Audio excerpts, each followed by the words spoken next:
Do you ever feel like life keeps throwing you the toughest lessons and only you seem to notice? Like if you share that with other people, they would think that you're crazy? Because I realize these struggles are actually signs of a highly spiritual path, and I see my clients facing these same lessons all the time.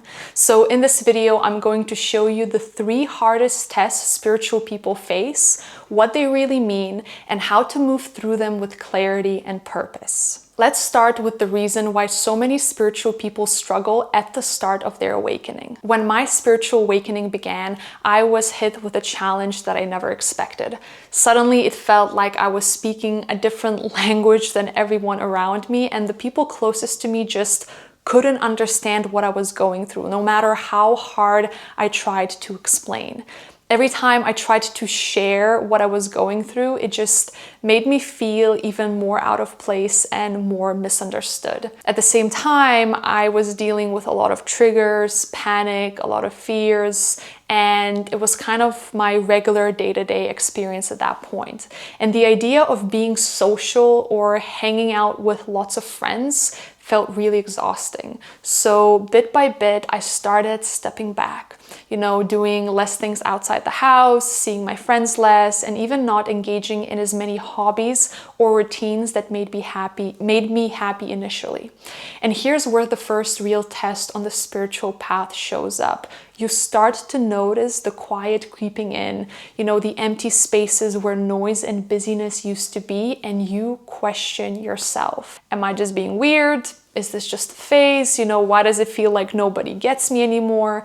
The first test that you will be going through is isolation. At first, it can feel like a punishment, like life is pulling you away from everything and everyone that you once found comfort in. But in that quiet space, something unexpected begins to happen. Without all the distractions and influence, you start to actually hear your own thoughts. You see the patterns that you've been avoiding, and the silence in a way becomes your mirror. So yes, it's very uncomfortable and at times painful, but it's necessary on the spiritual path. You need to be face to face with yourself.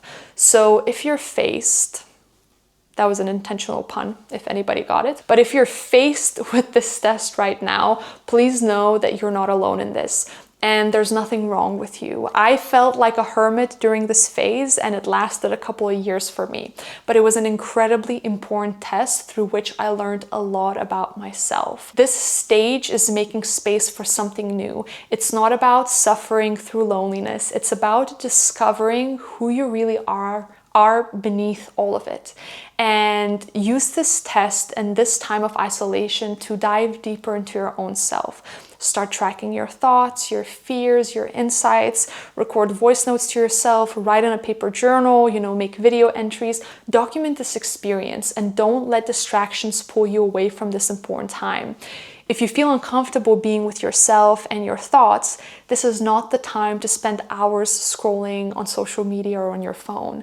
This uncomfortable space is where real clarity and self-connection begin. And you will need all that clarity and self-connection in order to pass the next big test. This second test is one that almost every spiritual person eventually goes through. Now, this will sound dramatic, and honestly, it is. It's not just a bad day or a rough week. It's actually a period of deep inner struggle that can last months or even years. It's when everything you thought you knew about yourself, about life, or about God or the universe starts to fall apart.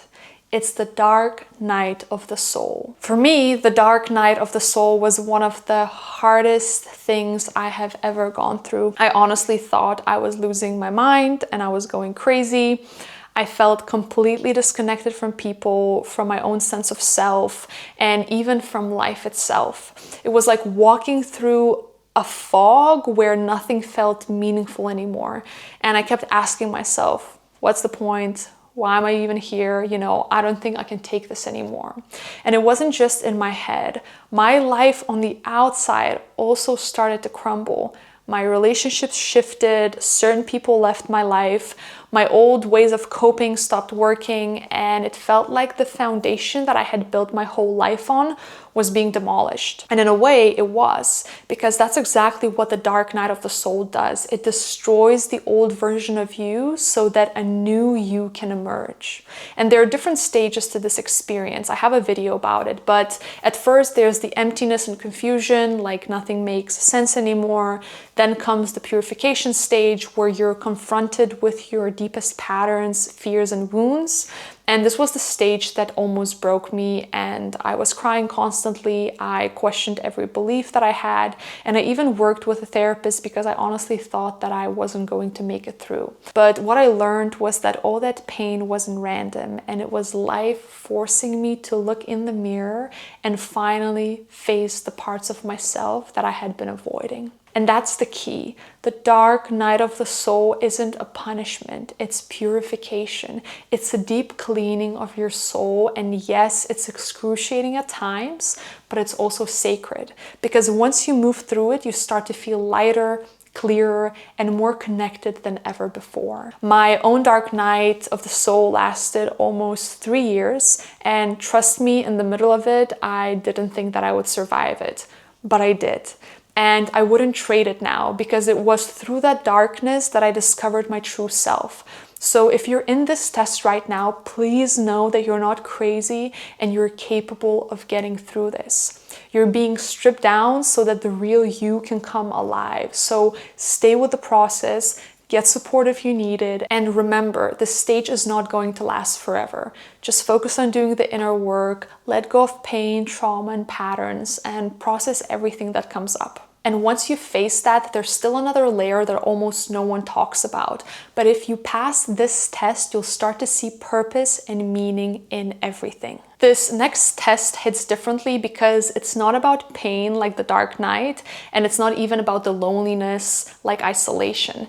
It's about control. For most of my life, I thought that if I just worked harder, planned better, or stressed enough about something, I could force it to happen. And honestly, that strategy worked until it didn't. I hit a point where no amount of planning or pushing could move things forward. And that's when life cornered me and asked me to surrender. Surrender is not about giving up. It's not saying I don't care anymore. It's saying I care deeply, but I'm no longer going to strangle this with control. It's about opening up your hands instead of clenching your fists. It's trusting life, God, the universe, whatever word you use, to guide the process.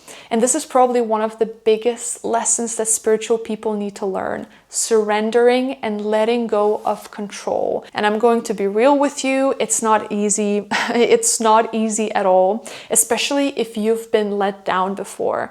Trusting anything outside of yourself can feel terrifying. I had a moment like that when I was living abroad in New York, and I felt completely stuck. I didn't know what the next step was, and the more I tried to figure it out, the more blocked everything became. Nothing was moving, and eventually I just broke down and I said out loud, okay, I can't do this on my own anymore. Just show me the way.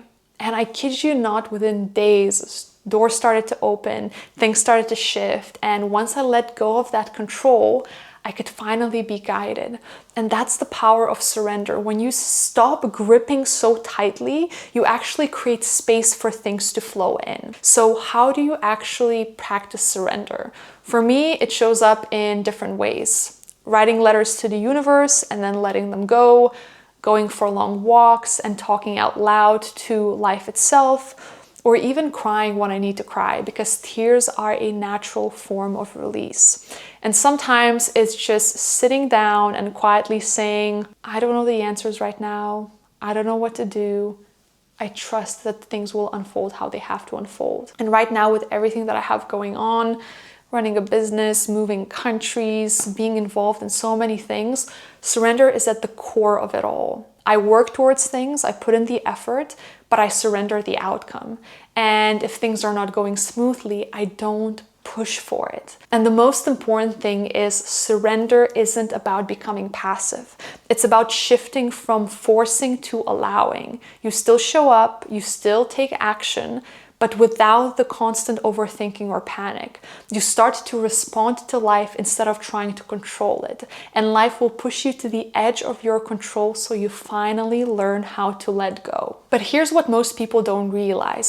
Passing these tests isn't the end of the story. In fact, once you step into this new level of awareness, life has a way of throwing you even more tests that seem tailor-made to push your growth to the next level. So watch this video next, where I share with you the tests you will go through during your spiritual awakening and how you can navigate them successfully.